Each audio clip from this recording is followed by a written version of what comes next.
Mesdames et messieurs, merci de nous faire confiance. Bienvenue dans cette édition du journal qui s'ouvre par une page en province. La gouverneure de la province du Lualaba, Fifi Masuka Saini, a présenté son programme du plan quinquennal exercice 2024-2028. C'était ce vendredi 23 août 2024 devant les élus provinciaux, les députés nationaux et sénateurs, ainsi qu'un ministre national. Ce programme ambitieux comprend 5 piliers qui découlent de l'examen minutieux de la vie socio-économique de la population lualabaise. Le détail à découvrir dans cet élément de reportage. Il s'agit d'un programme ambitieux que la gouverneure Fifi Masuka Saini a présenté aux élus provinciaux et qui répond à plusieurs défis auxquels fait face la province du Lualaba. C'est notamment dans le domaine des infrastructures et énergétiques avec la création des puits d'eau et l'amélioration dans la distribution de l'énergie électrique dans certains quartiers. L'acquisition et placement à Moutchacha et Moukouti des pompes industrielles d'approvisionnement d'eau potable des débits de 100 mètres cubes par heure. Dans la ville de Kolwezi, de pompes industrielles d'approvisionnement d'eau potable des débits 250 mètres cubes par heure. Le troisième axe est en rapport avec le poste et nouvelles technologies de l'information et de la communication. Le quatrième axe, l'urbanisme et l'habitat. Dans cet axe, il s'agira de la construction de 2000 maisons pour le compte de la Société provinciale de logement en instance de création. La construction et équipement du bâtiment des divisions de cadastre et titres immobiliers à travers la province. Après cet exposé, l'honorable président de l'Assemblée provinciale du Lualaba, Jean-Marie Kasseya, a salué ce programme qui englobe toutes les réalités de la province. Je viens de totaliser 35 axes et 403 projets. J'ai la fait. Nous allons prier pour que vous puissiez réaliser. Ils sont suivis des préoccupations des différents groupes parlementaires. Il est prévu la construction d'un incinérateur à Kassage, hôpital général de référence Garengat. Nous aimerions savoir si c'est un besoin exprimé par la population de Kassaji ou de Dilolo.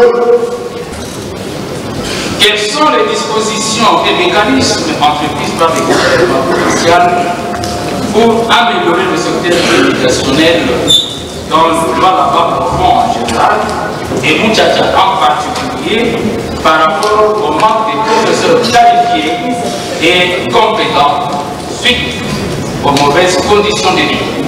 Ce programme du gouvernement provincial a été ainsi jugé recevable. Honorables députés et chers collègues, le programme du gouvernement provincial du Lualaba est déclaré recevable. Fifi Masuka Saini envisage réduire la proportion des ressources extérieures durant son quinquennat. Restons toujours à l'Assemblée provinciale du Lualaba. La ville de Kolwezi est largement servie que celle de Kassaji et autres territoires de la province du Lualaba. 2 projets dont le budget ont été débloqués par la province depuis 2021 ont réapparu dans ce plan quinquennal présenté par la gouverneure de province, Fifi Masuka Saini. Il s'agit bien entendu de la construction de la route Wansela et l'échangeur de Mangeji. C'est l'inquiétude soulevée par le groupe parlementaire AAUNC et Alliés. Suivez le propos du président de ce groupe parlementaire, l'honorable Jean-Marie Chizainga, dans ce propos recueilli pour vous par Pascal Bailo. Un travail qui a été fait et pour lequel on va féliciter ceux qui l'ont conçu. Mais il y a eu quelque chose qu'il fallait relever, c'est ce que notre groupe parlementaire a relevé. Notre groupe parlementaire a donné même des suggestions. Je crois que si il trouve des solutions à ce que nous avons dit, c'est un programme qui peut bien trouver, rencontrer la volonté de notre population. J'ai parlé du projet de Wansela. C'est un projet qui avait été initié en 2021 et qui a même été payé totalement. Curieusement, on le relance. Je parlais de l'échangeur de Mwangeji. 100 millions, c'est un peu de trop. Nous ne pouvons pas continuer à construire en Colombie pendant que chez nous, les produits agricoles moisissent. Il faut construire des routes à l'intérieur, il faut développer nos contrées pour permettre à ce que tout le monde profite des minéraux ou des ressources minérales de notre province. L'actualité, toujours dans la province du Lualaba, à son arrivée à la tête du secteur de Lulu, Betty Kiando Katoke s'est engagée à travailler pour l'intérêt de la population qu'elle dirige.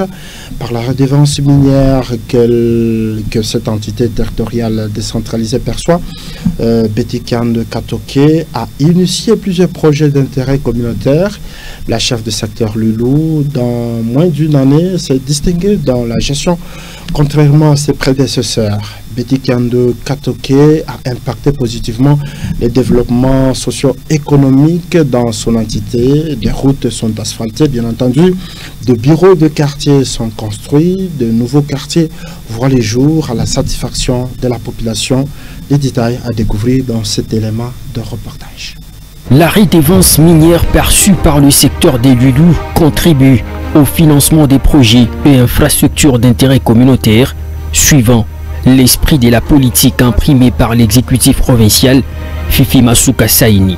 Depuis son avènement à la tête du secteur des Lulu, Betty Kiando Katoke a positivement impacté sur le développement socio-économique de son entité par des actions concrètes sur le terrain. Dans moins d'une année seulement, la chef des secteurs Lulu a fait mieux que ses prédécesseurs. Plusieurs projets au bénéfice de ses administrés ont été lancés. Des bureaux modernes des quartiers sortent des terres sous financement propre du secteur des Lulu, mettant ainsi fin aux mauvaises conditions de travail dont subissaient les agents depuis des années. C'est notamment à Kawama. Ici, les agents évoluent sous des bâches depuis toujours. À Chamundenda, c'est une maison de fortune qui date de l'époque coloniale qui sert des bureaux. À Sapatelo, les agents évoluent sous la ligne haute tension avec tous les risques possibles. Par sa gestion rationnelle, Betty Kiando Katoke est venu mettre fin à ce calvaire. Désormais, les agents des quartiers qui composent les secteurs des Lulu vont évoluer dans les meilleures conditions. Mungu amchunge amshindie sana kazi. Tulikuwa na biro walituingia biro ilikuwa chini ya utansi. Na tunaangalia mama anaangalia huruma. Watoto yake sana waingie fashion. Yashika makini. Kutoka mama mafuta. Quartier yangu ya Sapatelo, je pense que tuminahangaika miaka ya mingi sana. Shukwe na biro tukifa tunafaka mvula inaanza kuongopa, tutajilojea wapi, tafanya nini? Tulihangaika sana. Kama leo chef de secteur anatufikia hapa juu ya kuanzia makazi ya majengo ya biro, antuka mimi nashukuru sana na mpikia aksanti. Mungu ambariki na azidi kuendelea na makazi tena ingine. Voilà, vous allez suivre d'autres détails à la fin de cette édition du journal sur les différentes réalisations du secteur Lulu. L'actualité, c'est aussi la dépouille mortelle de Maman Annie Kabila Mouchid, l'épouse de l'honorable Gaston Mouchid, est arrivée à Kolwezi dans la soirée de ce jeudi 22 août 2024. Le corps a été exposé pour quelques minutes au domicile familial sur l'avenue Lualaba de la commune de Manika. Après, la dépouille mortelle a été acheminée à la morgue de Mwangeji. Plus de détails dans cet élément de reportage. Décédé en date du mercredi 22 août 2024 à Lubumbashi des suites d'une maladie, l'épouse de l'honorable Gaston Mouchid Moutchound a reçu la bénédiction funéraire des mains de Monseigneur Richard, évêque de Kolwezi. C'était avant le transfert de sa dépouille mortelle à Kolwezi. Une messe de suffrage a été dite dans son domicile ce jeudi 22 août 2024. Dans son prêche, l'officiant du jour, Père Jean-Christophe, a appelé l'assistance à recommander Maman Annie Kabila Mouchid à la solitude de Dieu. Kifo kinamchunga kila mmoja kati yetu. Kifo kiko pembeni yetu. Ya lazima tunapasha kujitayarisha vizuri. Kujua kama sijue saa, sijue siku, sijue saa ile kifo kitaweza kunipata. Ya lazima nibaki mwaminifu na uaminifu wangu unisukume kwa kutenda mema, kwa kuepuka mabaya. C'est à 17h52 que l'ambulance contenant le cercueil de restes de maman Annie Kabila Mouchid est arrivée à la maison, arrachant une tollée de cris assourdissants et strides de pleurs.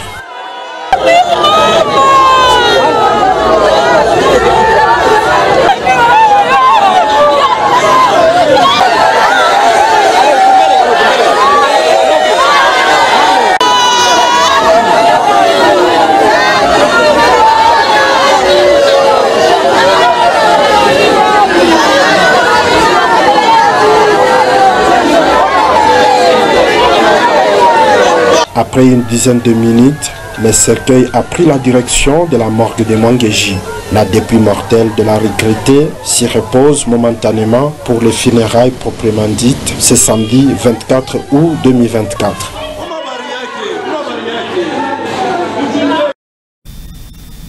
Et dans le domaine de l'enseignement, les étudiants de l'année terminale de l'université d'Ikolozi ont manifesté ce vendredi 23 août 2024. Ces étudiants fustigent ou regrettent, n'est-ce pas, la publication de la date de début des défenses, de fin de début des défenses, de fin des travaux, de fin des cycles. Alors voilà, ils ont exprimé ce mécontentement et les éléments de la police sont intervenus pour établir de l'ordre. Les détails dans cet élément de reportage signé par Patient Parker Kabamba.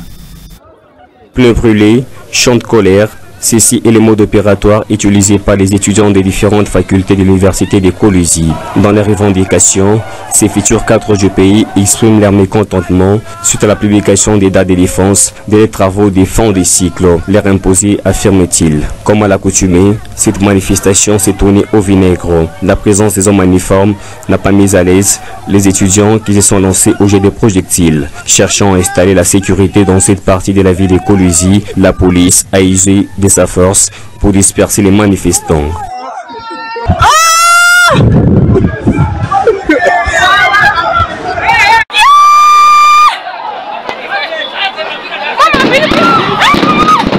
Jusqu'à notre départ, aucune information officielle des autorités de cet alma mater a été mise à notre possession. C'est donc un dossier à suivre.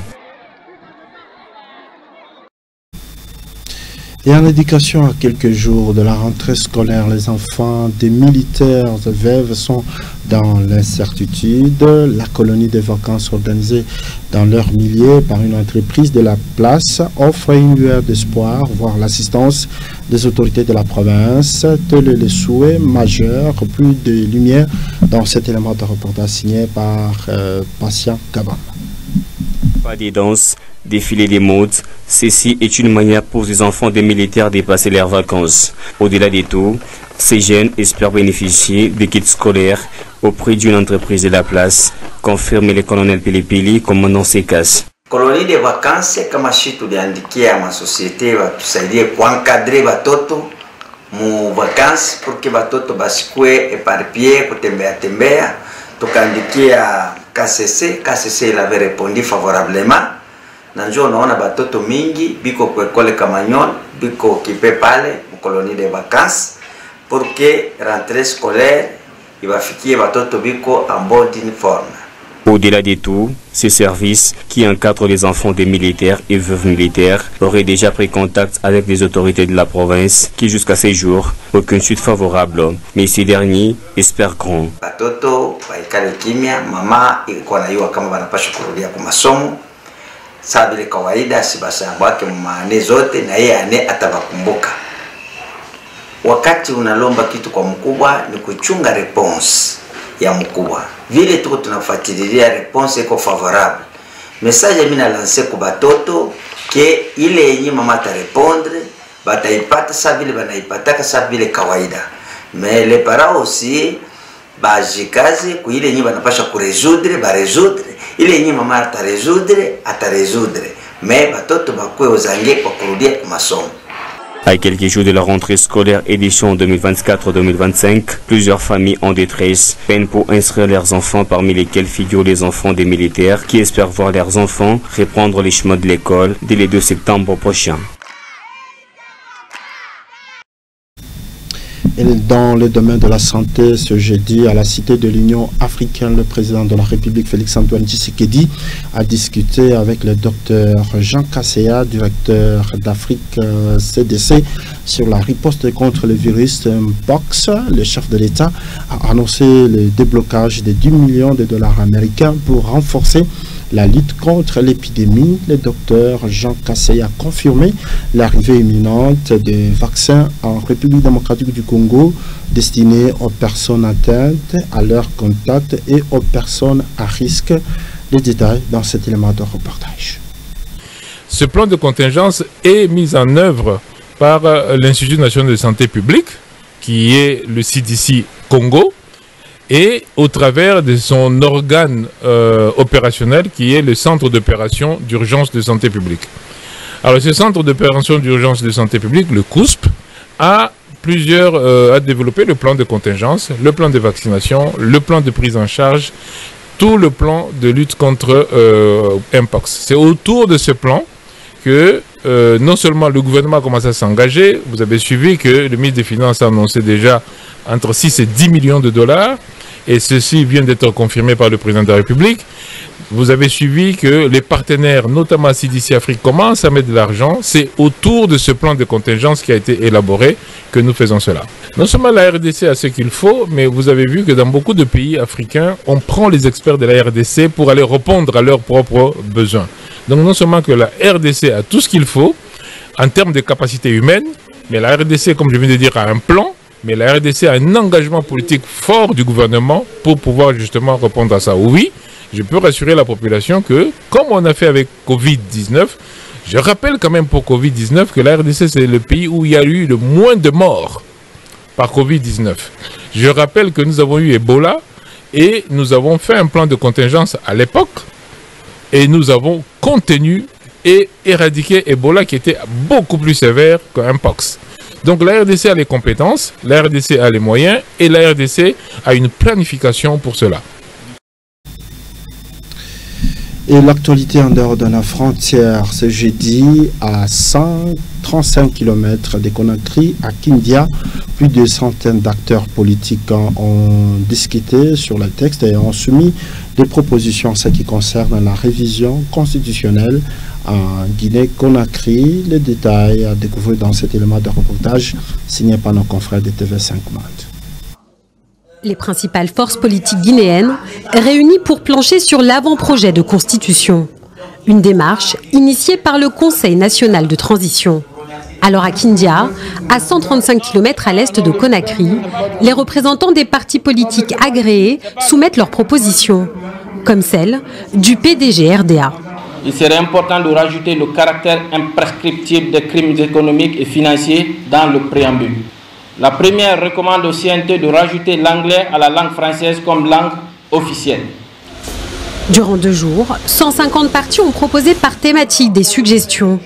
Mais 3 formations politiques sont absentes, dont le mouvement d'Alpha Condé. L'ancien président est en exil depuis le coup d'État du 5 septembre 2021. 6 groupes de travail ont été créés pour éplucher les 205 articles. Le PDG-RDA, premier parti au pouvoir après l'indépendance du pays, souhaite notamment des élections au suffrage direct pour les sénateurs et une reconnaissance des langues nationales. C'est seulement le français qui est connu comme langue officielle et bien entendu l'interprétation, la traduction dans les langues nationales a été prise en compte, mais nous nous sommes dit qu'il faut accorder un statut particulier, un statut officiel aux langues nationales. Une étude prouve que l'enfant apprend mieux dans sa langue maternelle que dans la langue étrangère. Les propositions sont sur la table. Déjà une dizaine de contributions ont été acceptées et seront intégrées au texte. On veut écrire l'histoire avec tous les Guinéens pour que ce que nous allons voter lors du référendum, que ce ne soit pas un texte que les Guinéens ne connaissent pas le contenu et la portée. C'est pourquoi nous avons noté toutes les contributions. Certaines étaient difficiles à répondre, mais nous avons répondu. Dans les jours à venir, associations de presse et du monde académique participeront aux travaux. Les consultations continuent pour le président du CNT jusqu'au 27 août prochain.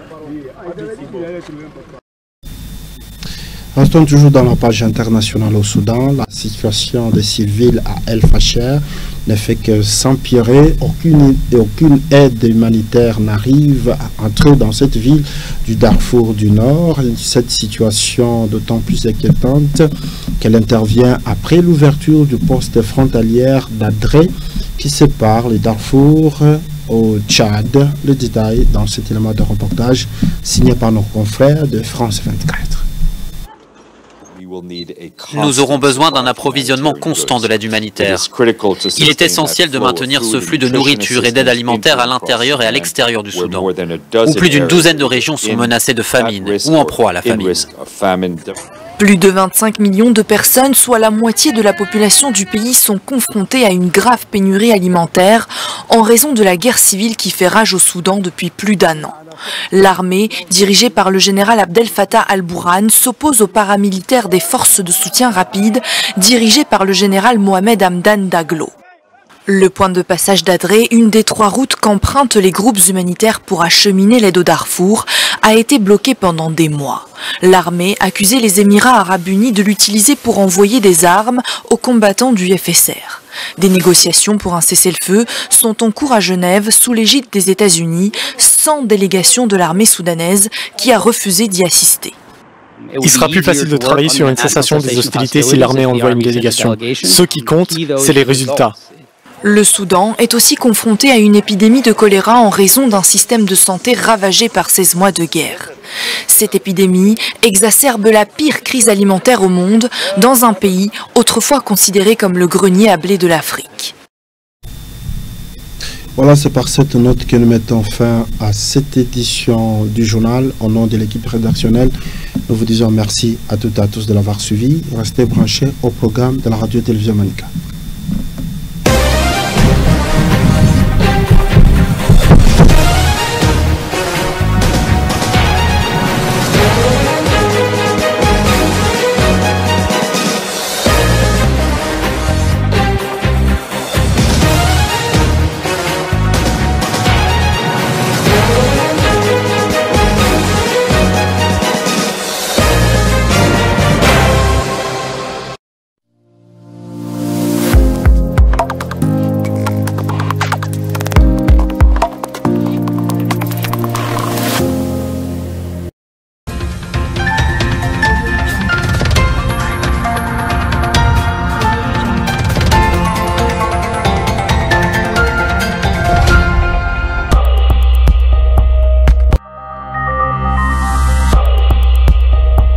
La redevance minière perçue par le secteur des Lulou contribue au financement des projets et infrastructures d'intérêt communautaire, suivant l'esprit de la politique imprimée par l'exécutif provincial Fifi Masuka Saini.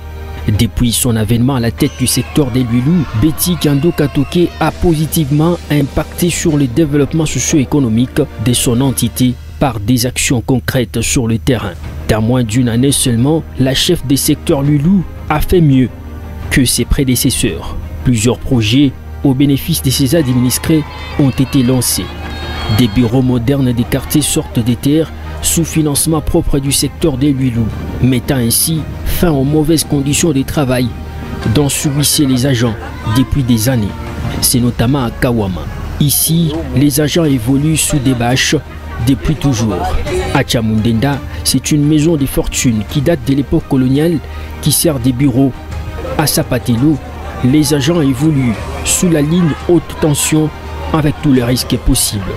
Par sa gestion rationnelle, Betty Kando Katoke est venu mettre fin à ce calvaire.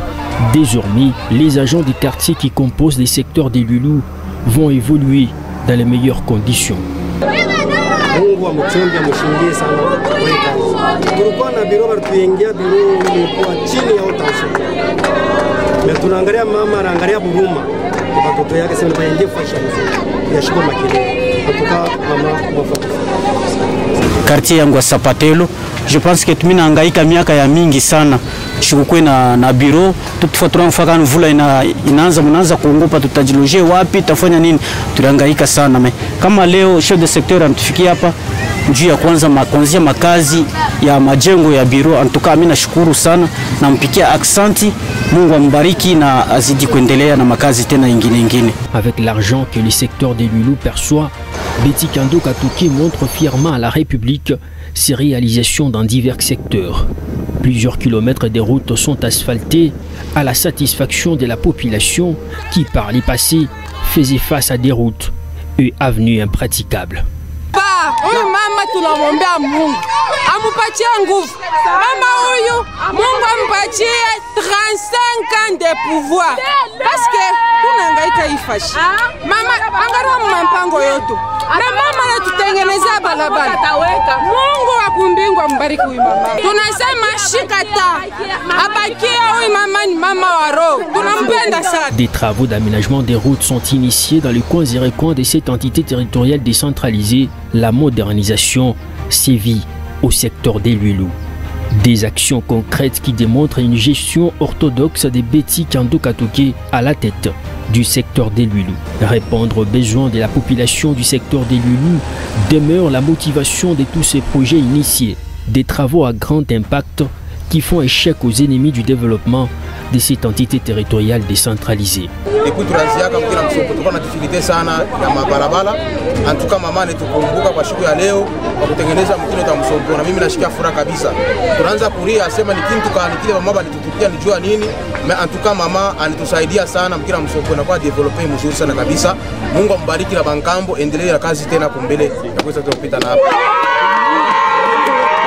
Wafako sana mama ushache pale, endelea kumbele umbela.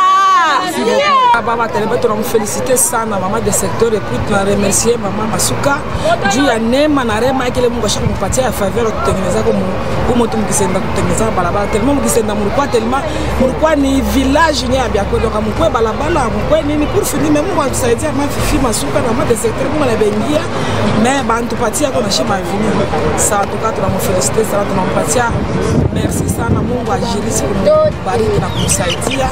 Si tunarusha shangwe kwa mama yeye peke rona ke inapasha mgini kama mnakuwa mavini italeta furaha kwa mtu wote. Nous disons sincèrement merci à Betty Kando Katoké, notre chef, pour ce projet qui vient d'être lancé dans ce groupement Kazembe. Qu'elle puisse continuer sur cette même lancée afin d'apporter un développement dans notre entité.